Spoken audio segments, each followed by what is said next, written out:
So hello folks, welcome back. Now we back again. I hope आप सब ठीक होंगे, अच्छे खासे होंगे, बढ़िया चल रही होगी trading, investing, whatever you guys do. So current market situation के ऊपर ये वीडियो होने वाली है, जहाँ पे अपन निफ्टी, बैंक निफ्टी, मतलब इंडेक्स के बारे में बात करेंगे। तो इंडेक्स के बारे में बात करने से क्या होता है, ओवरऑल मार्केट का जो सेंटिमेंट होता है वो आपको समझ में आ जाता है। एंड अनदर थिंग इज कि अपन ना थोड़े बात मतलब थोड़ी सी बातें जो अपन स्टॉक्स में हैं, उन पे भी करेंगे। जैसे कि अभी करंट जो इंडसइंड बैंक के साथ हुआ है, I don't think so YouTube पे मैंने उसके बारे में किसी भी चीज या फिर किसी भी तरीके की बात की है। So this recording is basically for my mentorship folks. First it is going to be dedicated to them, है ना। एंड फिर ये रिकॉर्डिंग जो है यूट्यूब में भी डाल दी जाएगी। देखो, अपन धीरे धीरे चालू करते हैं। देखो आज क्या हुआ ना, मैंने थोड़ा सा देखा लोगों को कि एवरीबॉडी स्टार्टेड सेइंग कि अब यहाँ से मार्केट रिवर्स होना चालू हो जाएगा, अब यहाँ से मार्केट ऊपर जाएगा, यहाँ से मार्केट पॉजिटिव हो जाएगा बेसिकली। तो यार folks, देखो एक चीज आपको समझनी होगी कि they doesn't care, they don't give a fuck about you कि मार्केट पॉजिटिव जाए नेगेटिव जाए। They just want to gather your attention and some youtubers have cracked it in the sense कि अगर आज का दिन जो है पॉजिटिव जाता है, आज का दिन जो है नेगेटिव जाता है, बेसिकली आज की जो डेली कैंडल होती है वो पॉजिटिव क्लोज करती है। सो दे से कि मार्केट वाज बुलिश, आज बुलिश था market, and market will go high and high. That's a simple thing what they are trying to convey. And another thing is कि अगर मार्केट का आज का दिन दिन जो है, डे की कैंडल नेगेटिव जाती है, 15 मिनट की कैंडल अपने ओपनिंग के नीचे क्लोज करती है, तो it's a negative day for them. They will create a red thumbnail, है ना। आज का थंबनेल यूज करेंगे, कल के मार्केट के बारे में बताने की कोशिश करेंगे, विच आई थिंक सो कि पूरी तरह गलत है। This is the play that, बहुत बेकार चीज, मैं सच बता रहा हूँ, बहुत बेकार चीज है जो वो लोग करते हैं, है ना। तो अभी देखो ओटी वगैरह जो यहाँ पे, इसे अपन थोड़ा देर के लिए क्या करते हैं, हाइड कर देते हैं। हाइड कर दोगे? ओके, हाइड कर दिया,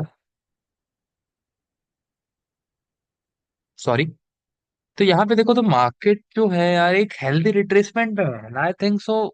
मार्केट को यहाँ से रिवर्स करने की कोई जरूरत है नहीं, जरूरत है नहीं, मार्केट करेगा नहीं। और मैं क्या चाहता हूँ, तीनों चीज डिफरेंट है, आपको तीनों चीज समझनी होंगी। सबसे पहले, अभी मार्केट कहाँ पे है? मार्केट अभी 24,340 समथिंग में है, ठीक है। आप लास्ट 2024 से अभी तक का समय देखो, यहाँ पे जो टाइम फ्रेम में दिख रहा है आपको, कहाँ पे ऐसा एक ढंग का नेगेटिव क्लोज्ड मंथ दिख रहा है? इसको अगर आप हटा दो तो कहाँ पे आपको एक नेगेटिव मंथ क्लोज दिख रहा है? हाँ, दिख रहा है क्या? नहीं दिख रहा ना, मुझे भी नहीं दिख रहा। हाँ, यहाँ पे नेगेटिव कैंडल्स बनी थी, विच आई थिंक सो बहुत मतलब अच्छी तरीके से मार्केट ने प्ले किया है, बहुत ज्यादा बुलिश है हमारा मार्केट अभी भी। और मैं ये चीज कहाँ पे बोल रहा हूँ, मैं ये चीज बोल रहा हूँ 24,340 पे, जहाँ पे आज शायद आज से हफ्ता भर पहले, 2 या 3 दिन पहले सबका कहना था कि मार्केट बेयरिश है, मार्केट गिरेगा, मार्केट बेयरिश है, मार्केट गिरेगा। सी, मैं ये सारी चीजें इतना निष्पक्ष बोलते हैं ना हिंदी में, न्यूट्रल होके इसलिए बोल पा रहा हूँ क्योंकि मेरे पास आंसर्स हैं कि अगर मार्केट यहाँ से एक महीना और भी गिरेगा ना, I have my funds secured, so that मैं उनको यूज कर सकूं और अपनी पोजीशंस बना सकूं। That's it. और मेरा एक्सपेक्टेशन है कि अगर मार्केट यहाँ से नेक्स्ट मंथ गिरेगा भी ना, एक महीना और गिर जाए, मैं तो बोलता हूँ मार्केट मार्केट एक ऐसे पोजीशन पे आके खड़ा हो जाएगा ना कि सारी चीजें इतनी ज्यादा सस्ती हो जाएंगी अगर एक महीना और मार्केट गिरा तो, कि मतलब बस खरीद लो, कि बस खरीद लो और चलने दो, ये हो जाएगा। अब जैसे कि लोग कह रहे हैं कि यार मार्केट यहाँ से घूम जाएगा, यहाँ से घूम जाएगा, ऐसे यहाँ से घूम भी जाएगा ना तो तुम तो कुछ नहीं बनाने वाले। क्योंकि तुम वो हो कि यहाँ से मार्केट घूम जाएगा तो तुम उसको पकड़ोगे, यहाँ से मार्केट गिर जाएगा तो तुम उसको पकड़ोगे, तुम्हारा खुद का कुछ नहीं हो। मैं आपसे बात कर रहा हूँ folks, मैं उन यूट्यूबर से बात नहीं कर रहा। अगर आपकी खुद की कुछ प्लानिंग नहीं होती तो ऑब्वियसली आप कैसे, मतलब कैसे एग्जीक्यूट करोगे? Basically what I am trying to say, कि अगर मार्केट यहाँ से, मैं बोलता हूँ कितने दिन बचे हैं क्लोजिंग को, आई थिंक सो कितना तारीख है आज? Hmm. What's the date today? 28 है? हाँ 28 है। 29, 30, 31 मंथ एंड। 3 दिन बचे हैं मंथ एंड होने में। ठीक है। 3 दिन बचे, अब 1 मंथ की कैंडल पे आओ। Sorry, sorry. 1 मंथ। सब लोग बोल रहे थे कि आज बड़ा बुलिश दिन गया, मैं आज मार्केट रिवर्स करेगा, ये करेगा, वो करेगा। अब मैं, पता है, मैं बोलूंगा कि मुझे ये क्या बुलिशनेस, किस चीज को तुम लोग बुलिशनेस हाईलाइट कर रहे हो, क्या बोल रहे हो कि ऐसे मुझे बोल दिया था? भाई, एक कैंडल गिर रही थी, कैंडल का ये लो था, लो से मार्केट थोड़ा ऊपर आया, विच इज आप नेचुरल थिंग, है ना? एकदम नेचुरल चीज हो रही है, कोई ऐसे बड़ी बात नहीं। मार्केट गिर रहा है, अपने एकदम क्लोजिंग से थोड़ा ऊपर आके क्लोज देना चाह रहा है, दैट्स इट। और इसी, ये जो यहाँ से यहाँ मार्केट आया, इस चीज को वो लोग बुलिश बोल रहे हैं, which I think so it's a shit. क्यों? क्योंकि मंथ एंड पे बोल रहे हैं। मंथ एंड पे बोलो, 3 दिन बचे मार्केट में, मैं तो बोलता हूँ मार्केट की जो कैंडल है यहीं क्लोज करे, और उसे समवेयर यहाँ क्लोज करना चाहिए, थोड़ी विक छोड़नी चाहिए नीचे पे, थोड़ी विक छोड़नी चाहिए। अब देखो, यहाँ से यदि मार्केट मुड़ता है, फोक्स, हमारी कहाँ कहाँ पोजीशंस बनी थी आप सबको याद होगा। अगर मैं 1 डे पे जाऊं, अल्ट प्लस आर दबाऊं, रिसेट करूं प्राइस के लिए बेसिकली, तो हमारी पोजीशंस आई थिंक तो यहाँ पे थी। जब मार्केट, तब भी हमारी पोजीशंस कितनी ज्यादा बुलिश थी, हमारी पोजीशंस इसलिए नेगेटिव आ गई क्योंकि मार्केट ने थोड़ा और करेक्शन दे दिया। हमारी पोजीशंस का कोई ठिकाना नहीं होता अगर मार्केट यहाँ से कंटिन्यूएशन देता। जस्ट इमेजिन, जब मार्केट यहाँ पे था तब हमारी पोजीशन कैसी थी और कितना चल रही थी। हमारी वही पोजीशंस जो हमने मोतीलाल ओसवाल में बनाई हुई है, जो हमने एंजल ब्रोकिंग में बनाई हुई है, जो हमने आई थिंक सो एसकेएफ में बनाई हुई है, एंड ओएनजीसी में बनाई हुई है, एंड कितनी सारी जगह बनाई हुई है, वो चीज। देखो, मार्केट अगर यहाँ से लौट जाता है ना, बेसिकली मार्केट जो है अगर यहाँ से लौट जाता है, हमको सिर्फ उन्हीं पोजीशंस को होल्ड करना है, कोई भी नई पोजीशंस, नए ट्रेड्स ओपन करने की जरूरत नहीं है। जो आप, जितना एक्सपोजर है, मेरे हिसाब से जिसका जिसका एक्सपोजर सिर्फ मेरी बातों को सुन के है, आ, उनको छूने की भी जरूरत नहीं है उनका पोर्टफोलियो, जैसा है उसको वैसा रहना दो। ठीक है। और अगर मार्केट नेक्स्ट मंथ और गिरता है और करेक्ट होता है, मंथली कैंडल पे क्या होता है, next month let's suppose open होता है यहाँ से, नेक्स्ट मंथ ओपन हुआ and it started falling, next month open होगा, डे कैंडल कुछ दिन टाइम बाद, then it will start moving below the opening price, monthly opening price. और जैसे ही उसके नीचे आना चालू करेगा, we will wait, and then फिर उसका जो लास्ट या फिर 15 तारीख, है ना, नेक्स्ट मंथ की 15 तारीख से अपन थोड़ा सा ना हलचल चालू करेंगे, वो भी यदि कोई अपॉर्चुनिटी दिखती है तो, otherwise no. That's what I am saying. मैं सच बता रहा हूँ, अगर अगले महीना जितना इस महीना गिरा है ना, उतना ही गिर गया ना, मार्केट इतनी शानदार पोजीशन पे आके खड़ा हो जाएगा कि हर इंसान, यूट्यूबर, सब लोग हर जगह ही गाना, market bearish bearish bearish bearish bearish bearish bearish bearish, and that will be the opportunity for us. मतलब ऐसा ऐसा बोलेंगे लोग कि यार यहाँ से बेरिश ट्रेंड स्टार्ट हो गया, ये हो गया, ट्रेंड चेंज हो गया, फलाना चेंज हो गया, इकोनॉमी चेंज हो गया। पता है, कुछ लोग लिंक कर रहे थे इस चीज को, और लिंक कर रहे थे तो 2-3 मिनट के लिए तो मैं भी विश्वास में आ गया था कि मतलब it's a starting of down trend. जब भी इकोनॉमी स्लो होती है तो बैंक के एनपीए बढ़ जाते हैं। कितनी सही तरीके से इसको फ्रेम किया गया फोक्स, कितनी सही तरीके से इसको फ्रेम किया गया कि एक बार के लिए मैं भी मतलब सोच में पड़ गया। जज क्या करने की कोशिश कर रहे हैं, एक 15 मिनट की कैंडल और एक 15 मिनट की चार्ट, और बातें कितनी बड़ी बड़ी कर रहे हैं कि एनपीए, बैंक के जो एनपीए हैं, डिफॉल्ट्स हैं, वो बढ़ने लग गए हैं फोक्स। और एनपीए जो है वो इकोनॉमिक स्लो डाउन के कारण बढ़ते हैं, so it's a starting of recession, फलाना ढिमकाना and all and all and all. देखो, रिसेशन ऐसे बोल बता के नहीं आता। हालांकि जो इन्होंने तुक्का दिया है, दाव दिया है कि एनपीए बढ़ने लग गए हैं, ये होने लग गया है, वो होने लग गया है, दाव इतना अच्छा खेला है ना इसको, मैं भी नहीं नकार सकता। इतनी अच्छी तरीके से लोगों ने इस चीज को प्रेजेंट किया है ना कि एनपीए बढ़ने लग गए हैं, एंड एनपीए बढ़ना means loan default. Loan default कब बढ़ता है? जब इकोनॉमिक स्लो डाउन आता है। अब आईडीएफसी बैंक की अगर बात करें, मैं 15 मिनट में भी नहीं जा रहा, मैं वो चीज जज नहीं करनी, अपन बड़ी चीज पे थोड़ा सा ध्यान देते हैं। ठीक है। अगर अपन आईडीएफसी बैंक की बात करें तो आईडीएफसी बैंक पे जो 19% का शेयर क्रैश आया था, आई थिंक सो, आज आईडीएफसी बैंक का आप शेयर प्राइस देखोगे, इट्स अराउंड 1 and 2% पॉजिटिव। 1 और 2% positive. IndusInd bank, sorry IndusInd bank था ना, हाँ सॉरी अगर मैंने कुछ गलत बोल दिया हो, तो मेरे को याद नहीं रहता मैंने क्या बोला। सो इंडसइंड बैंक, ठीक है। इंडसइंड बैंक में ये चीज हुई। अगर मैंने अभी देखो आईडीएफसी बैंक के बारे में भी जो मेंटरशिप फोक्स है उन लोगों के साथ बात की है। अभी अपन पोजीशन जो है इस वीडियो के माध्यम से आईडीएफसी बैंक की देख लेते हैं कि है कहाँ भैया। आई थिंक सो यही कहीं पे मैंने कल अपन आईडीएफसी बैंक में बात की थी, और लोगों ने पोजीशंस भी बनाई है 61 रुपीज पे। 60, 61, 61.99, 61, मतलब पोजीशंस है। और आप देख सकते हो कितना मतलब जो शेयर प्राइस है चढ़ा है आज। Total total 2.4%। ठीक है। बट देखो, एकदम न्यूट्रल रहो मार्केट के साथ, मैं तो अभी ये बोलूंगा कि नेक्स्ट मंथ अभी और गिर सकता है। यहां से अगर मार्केट ऊपर जा रहा है, हम लोगों ने अभी तक नहीं छुआ है ना फोक्स, हमने सिर्फ आईडीएफसी बैंक पे ही शायद पोजीशंस बनाई है। और इंडसइंड बैंक में थोड़ा सा ऐड करना चालू किया है, इंडसइंड बैंक और आईडीएफसी बैंक को ऐड करना चालू किया है। दोनों में बात करते हैं, इंडसइंड बैंक क्यों। अब भाई आप क्वेश्चन आप लोग पूछोगे कि नहीं भाई इंडसइंड बैंक क्यों, कुछ तो कारण होगा। देखो, बात करने को इंडसइंड बैंक में बहुत कुछ है, बहुत कुछ। अपन क्या करते हैं, धीरे धीरे थोड़ा बातचीत चालू करते हैं, सो दैट जो ये इंडसइंड बैंक 19% क्रैश है ना, इसको मैं थोड़ा आपको समझा सकूं। और ये लेक्चर है बेसिकली फोक्स।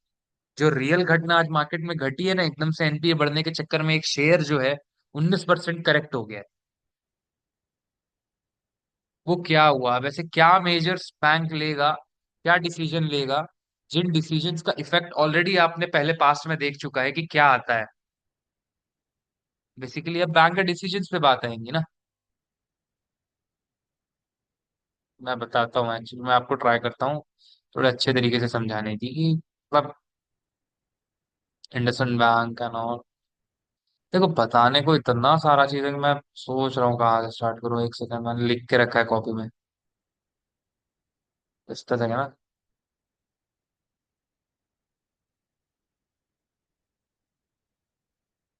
देखो, इंडसइंड बैंक का ना जो हाई एनपीए और रिसेंट 19% क्रैश आया था, वो मतलब एलिवेटेड ग्रॉस एनपीए के कारण था। एक तो साफ बात ये है। अब इंडसइंड बैंक का जो ग्रॉस एनपीए रेशियो है वो लगभग 2 से 3% के बीच है। लेकिन कुछ स्पेसिफिक सेगमेंट जैसे कि कमर्शियल व्हीकल फाइनेंसिंग और एसएमई लेंडिंग में ये हाई है। अब भाई इनका जो एनपीए है, नॉन परफॉर्मिंग एसेट्स, वो कितने हैं, 2 से 3% के बीच है। पहले इस चीज को समझो। लेकिन वो स्पेसिफिकली कुछ जो सेगमेंट्स हैं उनमें, ऐसा नहीं कि सब, मतलब ऐसा नहीं कि देखो कहाँ पे हुआ है वो कांड। कमर्शियल व्हीकल फाइनेंस में ये लोग बहुत आगे हैं। आई थिंक सो इनका बहुत बड़ा पोर्टफोलियो जो है 25% या फिर 20% के अराउंड कमर्शियल व्हीकल फाइनेंसिंग में जाता है। मैं आगे ये बताऊंगा कि फिर बैंक ने इसका क्या रीजन दिया कि हमारा कमर्शियल व्हीकल फाइनेंसिंग के कारण हम क्यों, मतलब क्यों हुआ ये चीज। बैंक अभी भी शायद ये चीज नहीं मान रहा कि जो, मतलब इनके गलत डिसीजन मेकिंग पावर के कारण ये हुआ है। They still trying to convey the message that it is natural. Bank अभी भी ये चीज बोलना चाह रहा है कि ये नेचुरल है। मैं साबित करता हूँ कैसे ये बैंक बोलना चाह रहा है कि ये अभी भी ये चीज जो है नेचुरल है।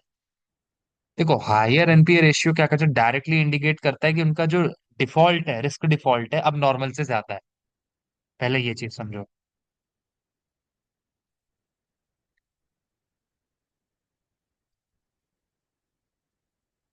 हाँ सर, एक सेकंड, मेरे को जस्ट एक मैसेज आया है, इंडसन के ही रिलेटेड है। तो मैं क्या करता हूँ ना, थोड़ा उस चीज को पढ़ता हूँ। लोग क्या करते हैं, पूछते हैं। तो ये काम का चीज है, मैं आपको बताता हूँ। सर, एनपीए के जो रीजंस हैं, मेरे को एनपीए साझा नहीं होता, साझा नहीं होता, what he is trying to say, समझ में नहीं आता, बोल रहे हो क्या।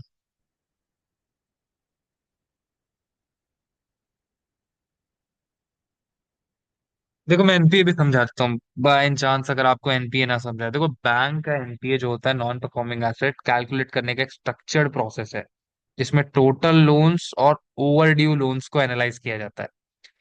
ठीक है, आरबीआई के नॉर्म्स के अकॉर्डिंग ये होता है, और इसमें हर बैंक जो है ना ओवर ड्यू लोन्स को कैटेगराइज करके अपने एनपीए रेशियो को कैलकुलेट करता है। समझे बात को? देखो, एनपीए कैलकुलेशन जो प्रोसेस है, it's like identify over due loans. First thing जो आपको करने होते हैं, आपको जितने ओवर ड्यू लोन्स है आपके, उसको आइडेंटिफाई करना होता है। उसमें से एक दो कैटेगरी बटती हैं। एक कैटेगरी होती है स्टैंडर्ड लोन कैटेगरी, एक कैटेगरी होती है non performing category. Standard category क्या है? देखो, सबसे पहले बैंक अपने टोटल लोन पोर्टफोलियो को स्टैंडर्ड और नॉन स्टैंडर्ड, मतलब स्टैंडर्ड और नॉन स्टैंडर्ड, नॉन स्टैंडर्ड को आप नॉन परफॉर्मिंग भी बोलते हो, ठीक है, कैटेगरीज में डिवाइड करता है। अगर कोई बोरोवर्स अपनी ईएमआई पेमेंट्स या फिर लोन का इंस्टॉलमेंट देने में किचकिच करता है ना, या फिर टाइमली पे नहीं करता, तो उसका जो लोन है स्टैंडर्ड कैटेगरी में काउंट होता है। सॉरी सॉरी सॉरी, एक सेकंड, स्टैंडर्ड और नॉन परफॉर्मिंग का। हाँ, ईएमआई जो उसकी होती है ना, बेसिकली अगर टाइमली पे कर रहा है तो वो स्टैंडर्ड में आ गया। और अब आते हैं नॉन परफॉर्मिंग कैटेगरी, यहीं से सब एनपीए का खेला चालू होता है। अगर कोई लोन ओवर ड्यू हो जाता है तो वो नॉन परफॉर्मिंग कैटेगरी में आता है। स्पेशली अगर कोई बोरोवर्स 90 डेज से ज्यादा अपने ईएमआई या इंटरेस्ट पेमेंट मिस करता है, तो उस लोन को नॉन परफॉर्मिंग एसेट या फिर एनपीए डिक्लेयर कर दिया जाता है। अभी अभी मैंने आपको बताया कि व्हाट इज एनपीए, ठीक है।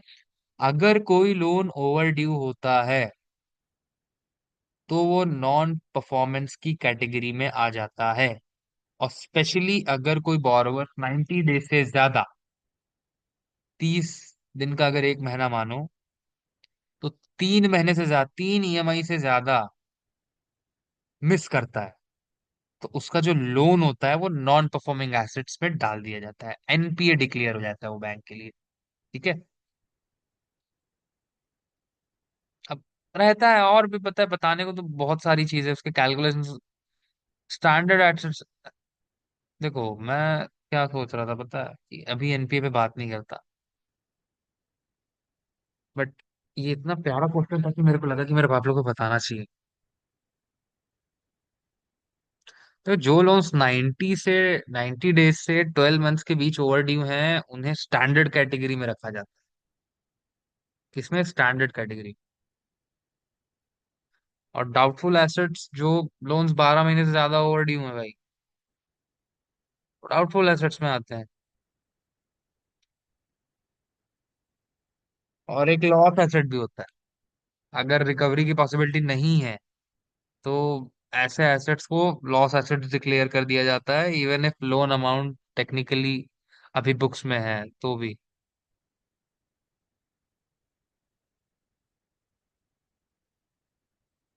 अरे सीधी सीधी बात है, देखो, एनपीए रेशियो बैंक की लोन क्वालिटी और एसेट हेल्थ का मेजर इंडिकेटर होता है, ठीक है। एनपीए रेशियो बैंक की लोन क्वालिटी, बैंक ने चिंदियों को लोन दिया है कि अच्छे लोगों को लोन दिया है, लोन की क्वालिटी और एसेट की हेल्थ क्या है, उसका मेजर इंडिकेटर होता है।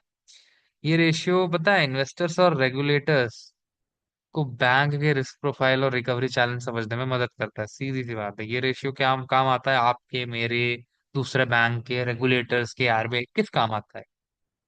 बैंक का क्या चैलेंजेस आ रहे हैं बैंक को रिकवर करने में, नहीं करने में, उसको बताता है। जैसे अभी देखो, इंडसइंड बैंक का जो एनपीए है, इंडसइंड बैंक का करंट एनपीए स्ट्रक्चर जो है, प्राइमरली कहाँ है? व्हीकल फाइनेंस सेगमेंट में है, जहाँ पे हायर थोड़ा सा है ना, हायर चीजें ऑब्जर्व की गई हैं कि हायर है, उटपटांग काम हो रहा है। अब पता है, आप लोग मानोगे क्या रीजन दिया था इंडसइंड बैंक ने अपने हायर एनपीए का? मतलब क्यों आया है भाई ये?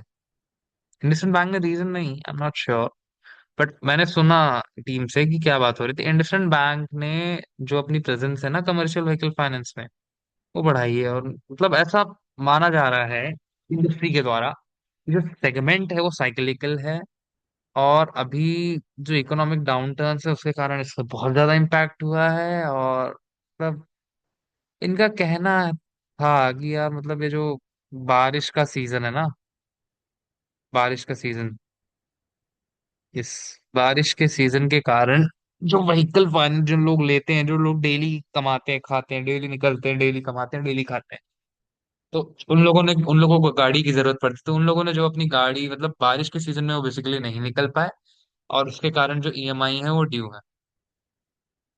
This make sense. In some sense. नहीं, ये तो मेरे को यार बनाया हुआ आंसर लग रहा है, सच बताऊं, बनाया हुआ आंसर, ये सारे बनाए हुए आंसर होते हैं जिनका आप डिफेंड ना कर पाओ ना, जिनका आप डिबेट ना कर पाओ उस पे। All of these answers are like यार बनाए हुए।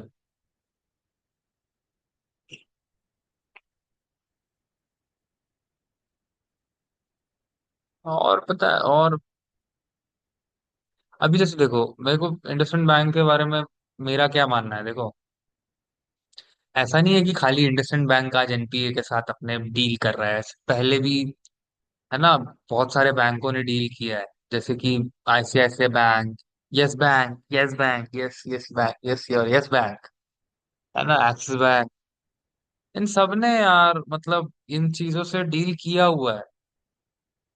अब ऐसा भी नहीं है कि इंडसइंड बैंक जो है पहली बार जो है ना हाई एनपीए से मतलब डील कर रहा है। अब सॉरी, इंडसइंड बैंक जो है पहली बार कोई डील नहीं कर रहा है इससे, अपने मतलब इससे लास्ट दो तीन बार आई थिंक सो पहले भी हुआ है, एक बार 2028 का जो फाइनेंशियल क्राइसिस हुआ था, याद हो किसी को, तो ग्लोबल फाइनेंशियल क्राइसिस के दौरान। हाँ, पता है इंडसइंड बैंक का उस टाइम पर भी ना अपने जो मतलब ये सेगमेंट्स है ना, उसमें बहुत ज्यादा हाई एक्सपोजर था, जो कॉर्पोरेट पे और इंफ्रास्ट्रक्चर प्रोजेक्ट्स में इसने बहुत चैलेंजेस फेस किया था। बट चलो, वो तो फाइनेंशियल क्राइसिस था, वो सबके साथ हुआ, खाली इंडसइंड के साथ नहीं हुआ। वैसे ही 2019-20 का जो क्राइसिस आया था और कॉर्पोरेट लोन इशू वाला जो कांड हुआ था, 19-20 वाला, हाँ, उसके बाद फिर कोविड-19 आ गया था, उसमें भी इन लोगों ने हायर जो उससे है डील किया था। तो और अभी जो एसेट क्वालिटी और हाई रिस्क एक्सपोजर का जो चैलेंज ये लोग अभी फेस कर रहे हैं, इसमें इनका कहना है कि मतलब साइक्लिकल है, और व्हीकल जो साइक्लिकल है। देखो, रिकवरी एफर्ट्स तो बैंक को डालने पड़ेंगे हर बार, एनपीए राइज के दौरान बैंक ने ऑपरेशनल कॉस्ट और प्रोविजनल कॉस्ट को सिग्निफिकेंटली बढ़ाते हैं, हर बार हर बैंक करते हैं, है ना। बट शॉर्ट टर्म में क्या करता है ना, जो बैंक की प्रॉफिटेबिलिटी है उनको इम्पैक्ट कर देता है। इंडसइंड बैंक ने पता है पहले भी अपने एनपीए को रिकवर करने के लिए कई बार अपना रिस्क मैनेजमेंट पर मतलब ध्यान दिया है, इसके कारण उनको हाई कॉस्ट होता है, बट उनका जो पोर्टफोलियो वो बेसिकली स्टेबलाइज हो जाता है। अब जैसे मैंने आपको तीन एग्जांपल दिए, वो लास्ट तीन बार जो एग्जांपल थे ना वो सबके साथ हुए थे। अब भाई कोविड-19 आ गया, नेचुरल था वो, तो पिछले वाले को आप नेचुरल बोल, क्राइसिस हो रहा है, नेचुरल है वो, तो उसके कारण बैंक का एनपीए बढ़ना इज अ डिफरेंट थिंग, और इस बार जो बैंक का एनपीए बढ़ रहा है वो उसकी खुद की गलती के कारण बढ़ रहा है ना। हम्म। हाँ, इंडसइंड बैंक ने हिस्टोरिकली अपने एसेट क्वालिटी और एनपीए को मतलब फेस कर चुका है, लेकिन उन्होंने हर बार रिस्क मैनेजमेंट प्रैक्टिस के थ्रू मतलब अपने आप को इम्प्रूव करने की कोशिश की है हर बार, और हिस्टोरिकल लर्निंग्स भी हैं उनके पास, तो आई थिंक सो ये उनको मदद करेगी, अगर वो अपनी एसेट क्वालिटी मैनेज करना चाहे लॉन्ग टर्म पे, तो मदद तो बिल्कुल करेगी। तो इस बार एनपीए इशू जो है लार्जली इंडसइंड बैंक की अपनी लेंडिंग, गलत लेंडिंग प्रैक्टिसेस के कारण आई थिंक सो आया है ना। ये लोग इस चीज को असेस नहीं कर पा रहे हैं कि जो रिजल्ट्स थे वो कैसे आएंगे, मतलब शॉर्ट। हाँ, बहुत बेकार। कुछ की फैक्टर्स हैं यार जो इस बार मतलब बैंक की अपनी गलतियों को हाईलाइट करते हैं।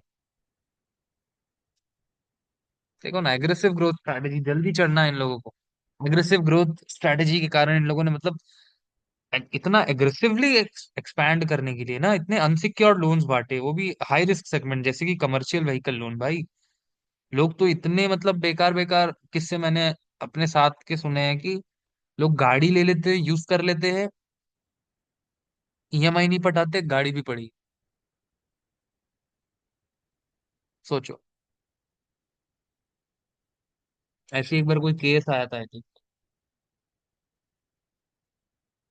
किसी ने किसी थर्ड पार्टी के नाम से गाड़ी उठाई थी, बता रहा हूँ ध्यान से सुनना। ट्रक रखा है 300, गाड़ी उठाई, एंड उसका ईएमआई करवाया, जो भी ईएमआई था भरा, उसमें कुछ ऐसे ही ड्रग्स और गांजा कुछ ऐसे ही ट्रैवल हो रहा था। तो जब वो गाड़ी आई थी सब पकड़ाई ना, तो गाड़ी ईएमआई में थी, हो गया, जिसके नाम पे थी वो एग्जिस्ट ही नहीं कर रहा आदमी, कहाँ मिलेगा, कोई लिया होगा भैया किसी। गाँव वालों को फंसा के। देखो अनसिक्योर्ड लोन और हाई रिस्क पोर्टफोलियो में ना इतना ज्यादा हैवी फोकस इंडसइंड बैंक का है ना, मतलब ये वही चीज है जैसे हमारे में बोलते हैं ना, हाई रिस्क हाई रिवॉर्ड। बस यही स्ट्रैटेजी उनकी भी थी कि हाई रिस्क हाई रिवॉर्ड खेलना है।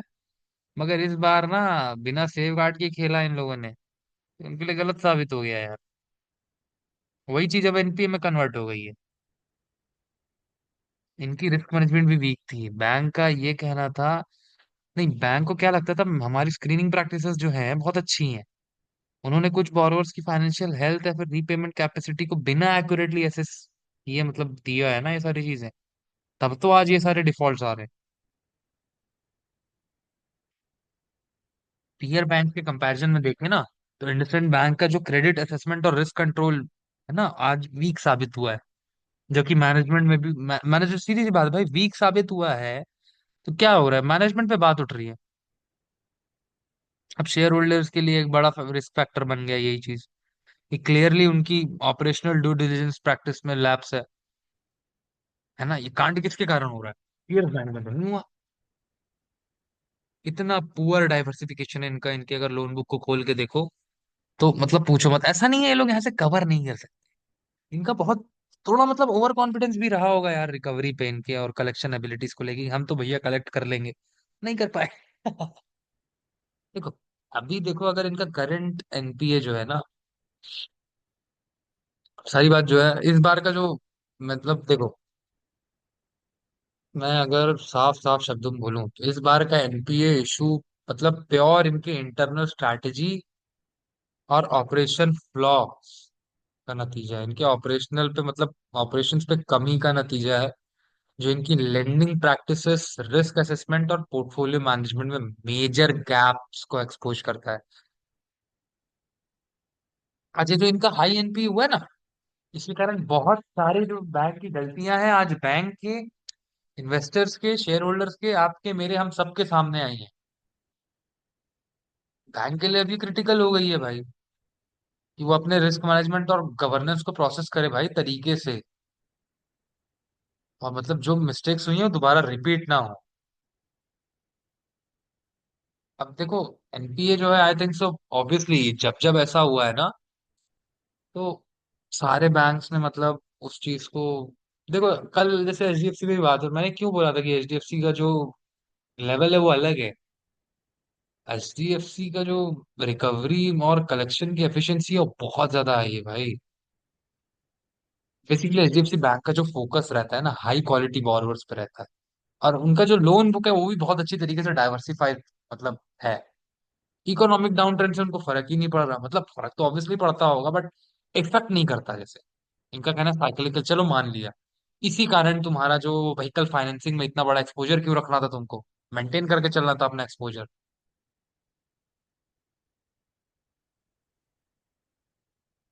सबके अपने अपने स्ट्रैटेजी होते हैं यार, किसी का कुछ आई होता है, किसी कुछ आई होता है।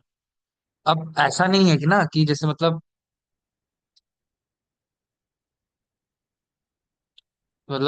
जो इनका बाकी जो कंपटीशन के बैंक है, आईसीआईसीआई बैंक और इनका एनपीए जो है साला कभी हाई नहीं हुआ। आईसीआईसीआई बैंक का आई थिंक सो 2016-18 के दौरान जो है आईसीआईसीआई बैंक का जो कॉर्पोरेट लोन बुक था, काफी स्ट्रेस देखने मिला था उसमें। बैंक के अपने मिस्टेप्स के कारण हुआ था, और मेरे हिसाब से ना इतनी सारी लर्निंग्स अवेलेबल है। आईसीआईसीआई बैंक का एनपीए हाई हुआ था। एक्सिस बैंक की कितनी बड़ी, एक्सिस बैंक भी 2016-18 में ना बैंक ने अपनी जो कॉर्पोरेट लोन बुक थी पोर्टफोलियो में बहुत ज्यादा हाई रिस्क लोन डिस्ट्रीब्यूट किया था। फिर उनको बहुत मतलब इंफ्रास्ट्रक्चर लोन्स दिए थे। 2016-18 की बात बता रहा हूँ मैं, आईसीआईसीआई और एक्सिस का। उनका फाइनेंशियल हेल्थ भी वीक था। और इवेंचुअली पता है फिर उसके कारण ना एक्सिस बैंक ने और आईसीआईसीआई बैंक ने दोनों ने उस चीज से सीखा। अब उस समय जब 2017 फिर एक्सिस बैंक की स्ट्रैटेजी आई कि एनपीए क्राइसिस के बाद अब अपन क्या करेंगे भाई, एक्सिस बैंक ने अपनी जो लेंडिंग स्ट्रैटेजी थी ना और उनकी जो क्रेडिट मैनेजमेंट प्रैक्टिस थी पूरा ओवरहॉल किया। और अपनी जो मतलब रिस्क एपेटाइट था ना उसको बहुत ज्यादा कंट्रोल किया, पोर्टफोलियो को डाइवर्सिफाई किया। और यही सारे डिसीजंस हमको देखने हैं कि अब इंडसइंड बैंक भी ले। क्योंकि जब एक्सिस बैंक धंसा था इसमें, तो एक्सिस बैंक ने क्या किया था, अपनी जो पोर्टफोलियो है उसको डाइवर्सिफाई किया, लोन बुक को जो है मतलब अच्छी तरीके से डाइवर्सिफाई किया, है ना। और जहां जहां गलती हो रही थी लेंडिंग स्ट्रैटेजी उसको थोड़ा चेंज, यही सारे डिसीजंस हैं जो देखना है कि बैंक ले रहे थे। क्योंकि यही सारे डिसीजंस जब उन बैंक्स में आज से 2016-17 में आए थे तो उन्होंने भी लिए थे। और उन डिसीजंस का रिजल्ट आज आपके सामने है। एक्सिस बैंक कौन सा बैंक है आपके सामने, कहाँ पे आज एक्सिस बैंक खड़ा है आपके सामने। तो बस डिसीजंस पे बात, यस बैंक की भी बात कर लें। यस बैंक तो अपनी एग्रेसिव लैंडिंग प्रैक्टिसेस के चक्कर में घुसा था, कैपिटल क्रंच हो गया था एक्सिस बैंक। देखो, ये ना, ये सबसे बेकार चीज है यार, ये एग्रेसिव ग्रोथ और लैंडिंग अप्रोच यार। ये मैंने सीखा बैंकिंग इंडस्ट्री, जिसने जिसने एग्रेसिव ग्रोथ करने की कोशिश की, आधे से ज्यादा क्या, 90% बैंक नहीं संभाल पाते कुछ। आईसीआईसीआई, यस बैंक, सभी ने अपनी ग्रोथ स्ट्रेटेजी के दौरान, मतलब 2016-17-18 पुरानी बात बता रहा हूँ, हाई रिस्क और हाई रिटर्न सेगमेंट के चक्कर में, हाई रिस्क और हाई रिटर्न के चक्कर में इन सेगमेंट्स में घुसे थे और ओवर एक्सपोजर दिया। जैसे आज इसने इंडसइंड बैंक ने अपना यहाँ पे दिया है, कहाँ पे दिया है, व्हीकल फाइनेंसिंग में, car vehicle finance, over exposure दे दिया ना। फिर इनका रिस्क मैनेजमेंट नहीं बैठा, रिस्क मैनेजमेंट नहीं बैठा, वो एनपीए में कन्वर्ट हो गए भाई, लोगों ने डिफॉल्ट कर दिया। समझ रहे हो। देखो, इंडसइंड बैंक के लिए ना पियर्स से, मतलब पियर्स के जो एग्जांपल इतने ज्यादा इंसाइटफुल हो सकते हैं, क्योंकि अगर आईसीआईसीआई बैंक और एक्सिस बैंक ने पहले अपनी इंटरनल लैब्स के चलते एनपीए फेस किए हैं और वापस से रिकवरी स्ट्रैटेजी अगर अडॉप्ट करते हैं इंडसइंड बैंक, ये एक्सपीरियंस हाईलाइट मतलब बहुत काम आएगा यार उनको, मदद ही होगी। बस यही सारी चीजें मैं देख रहा हूँ इंडसइंड बैंक में, ये सारे डिसीजंस आए, वो अपनी जो व्हीकल फाइनेंसिंग में उसमें से अपना एक्सपोजर कम करे, धीरे धीरे सुधर जाएगा, बस हो गया, स्लोली रिकवर हो जाएगा। अब इस पे बात करते हैं, जैसे भैया जो आईसीआईसी बैंक के साथ हुआ, एक्सिस के साथ हुआ था, तो इन लोगों की बेसिक मेन स्ट्रैटेजी क्या थी। इनकी भी तो कुछ स्ट्रैटेजी रही होगी ना यार। इनकी स्ट्रैटेजी देखो, जैसे हाई रिस्क हाई एक्सपोजर को तुरंत रिड्यूस किया, एचडीएफसी यही चीज से दूर रहता है। हाई रिस्क हाई एक्सपोजर को जो है उसको रिडक्शन करना पड़ेगा। आईसीआईसीआई बैंक में और एक्सिस बैंक में जिस तरह किया था अपने, मतलब उस समय, है ना, हाई रिस्क लोन में एक्सपोजर को रिड्यूस करना होगा बस, है ना। और ये जितने रिस्की लोन्स है ना उससे दूरी बना के रखे, और थोड़ा मतलब नए मतलब अप्रोच की तरफ अब जाए इंडसइंड बैंक, है ना। और रिस्क मैनेजमेंट में थोड़ा ध्यान दे। Portfolio diversification is the lesson, portfolio diversification is the lesson. जब जब जब एनपीए क्राइसिस हुआ है आईसीआईसी बैंक का 2016-17 का, जब आईसीआईसी बैंक के गलती के कारण हुआ था, एक्सिस बैंक की गलतियों के कारण हुआ था, उनकी लेंडिंग और डाइवर्सिफाइड पोर्टफोलियो नहीं था। तो अब इंडसेंड को वही करना है कि अपना जो पोर्टफोलियो उसको शिफ्ट करना है, जो कि उनके बैलेंस शीट और एसेट क्वालिटी में मतलब स्टेबिलिटी लाने में हेल्प करेगा। हाँ, अगर इंडसइंड बैंक ना अपने पीयर्स की जो स्ट्रैटेजी उन लोगों ने ली थी उसको अडॉप्ट भी कर लेना, कॉपी कर ले सिंपली, तो भी एनपीए सुधर जाएगा धीरे धीरे। आई थिंक सो। अब जैसे देखो, मैं एक बात घटना बताता हूँ, आईसीआईसीआई बैंक और एक्सिस ना, जैसे कुछ लार्ज बैंक्स ने ना अपने समय में रिटेल और एमएसएमई, मतलब बहुत ज्यादा वो मतलब फैले थे, चौड़े हुए थे, जिस दोनों को फटके पड़े थे, दोनों को। आईसीआईसीआई बैंक एमएसएमई सेगमेंट है जिसमें आज ये इंडसेंड वगैरह मतलब थोड़ा कूद रहे हैं ना सब। ओफो, सब में मार खा खा के बैठे हैं आईसीआईसी बैंक और एक्सिस बैंक, तो उनको पता है कैसे मैनेज करना था, बस वही लर्निंग्स जो है उनको यहाँ पे लेनी है।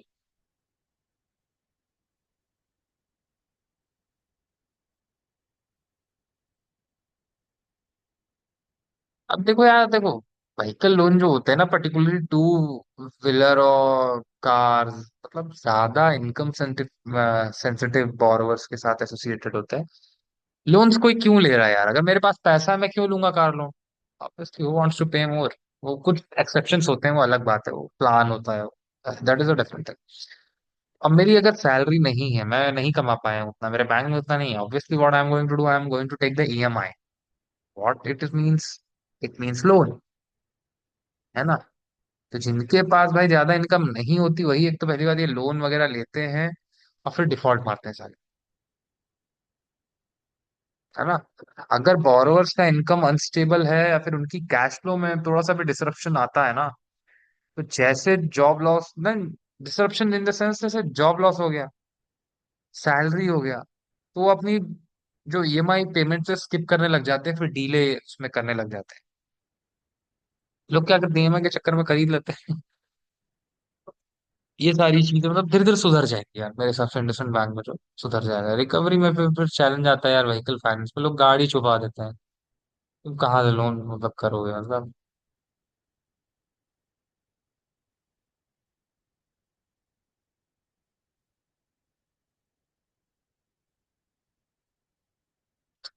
देखो, अगर एक साफ सीधी बात करें फाइनल, तो व्हीकल फाइनेंस जिस सेक्टर ने पेला है इंडसइंड बैंक को, मतलब मैं सच बता रहा हूँ, ऐसे ऐसे वर्ड यूज कर रहा हूँ, सॉरी मेरे को थोड़ा नींद आ रही है, रात का टाइम है, मैं पूरे दिन से सोया नहीं हूँ।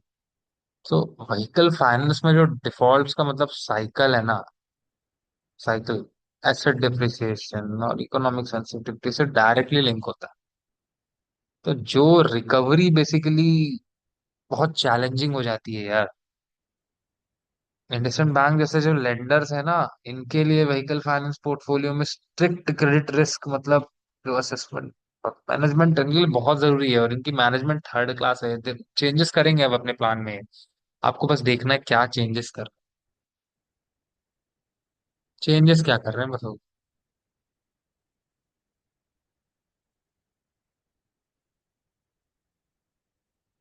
यार आज बहुत ज्यादा बात हो गई ना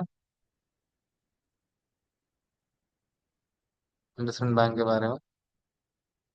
अभी इंडसइंड बैंक का जो प्रेस रिलीज आया,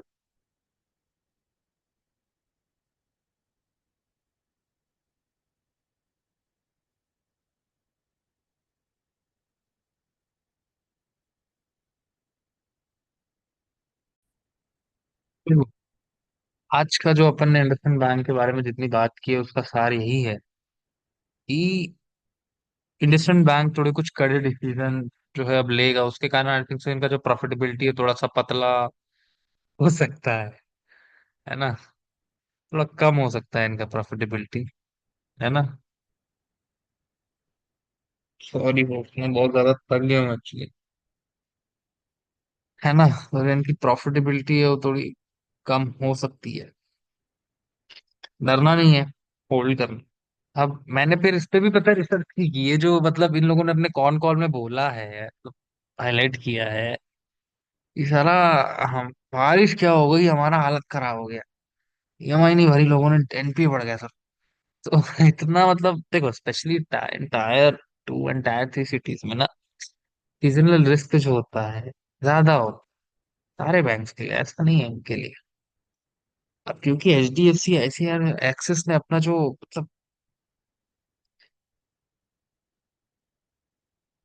बुक है उसको अच्छे से मतलब स्प्रेड करके रखा है, रिटेल, हाउसिंग, लीजिंग, तो उतना ज्यादा इफेक्ट नहीं करता। अब भाई अगर सीजन बेस के कारण तुम्हारा एनपीए इतना गिर रहा है भैया, तो ऑब्वियस सी बात है कि तुम्हारी स्ट्रैटेजी है व्हीकल फाइनेंस में, उसको एडजस्टमेंट की जरूरत है। अब एडजस्टमेंट होंगी, जब एडजस्टमेंट होंगी तो कॉस्ट आएंगी, कॉस्ट आएंगी तो प्रॉफिटेबिलिटी कम होगी, प्रॉफिटेबिलिटी कम होगी तो भैया बोलेंगे लोग रिजल्ट अच्छा नहीं आ रहा।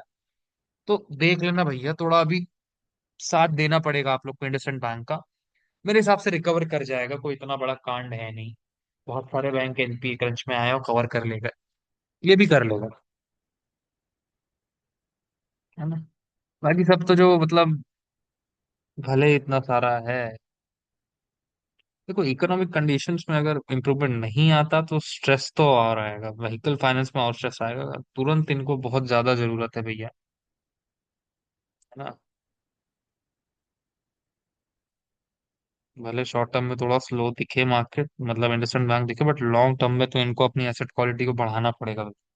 एसेट क्वालिटी बढ़ानी है इनको अपनी मतलब किनको लोन दे रहे हैं ना, जो इनकी चेकलिस्ट है भाई, स्टैंडर्ड ऑफ प्रोसीजर है जो इनका, उनको ठीक करना होगा। है ना। बाकी तो जो जैसा दिखाना चाहता है वो वैसा दिखा सकता है। That's all I am in IndusInd bank. Thank you for listening me. एक ही चार्ट खुला हुआ है, आपने सुना मुझे। देखो इंडसइंड बैंक को गिरना होता वो, the best thing IndusInd bank जो कर सकता था उसने किया, आज होल्ड किया गाइस। गिरना होता और टूटता। मेरे हिसाब से बैंक जिसको जो वैल्यूएशन देता है, जिस टाइम पे वो बेस्ट वैल्यूएशन होती है उस टाइम पे, इंडसइंड बैंक को अगर मार्केट 28 अक्टूबर को 1054 की वैल्यू दे रहा है, दैट्स द बेस्ट वैल्यू। ठीक है, दैट्स द बेस्ट वैल्यू। थोड़ा बात करते हैं अडानी पावर में यार। अब मेरे से नहीं हुआ जा रहा बात बात यार, मैं थक गया हूँ बहुत ज्यादा। अडानी पावर का रिजल्ट आया, हैवंट सीन कैसा आया क्या आया है ना। इंडेक्स के बारे में भी आई थिंक तो बात हो गई है। एंजल वन तो यार मेरा मानना है 4,000 तक जाएगा। 4,000 तक जाना चाहिए। टेक्निकली भी, टेक्निकली तो आराम से पॉसिबल दिख रहा है चार। फंडामेंटली तो बहुत दूर, चार से भी बहुत ऊपर जाना चाहिए। Thank you focus for giving me your precious time. ये मेरा पॉइंट ऑफ व्यू था इंडसइंड बैंक के ऊपर और थोड़ा बहुत इंडेक्स के ऊपर। है ना। Thank you, thank you for giving me your precious time. Bye. Be safe.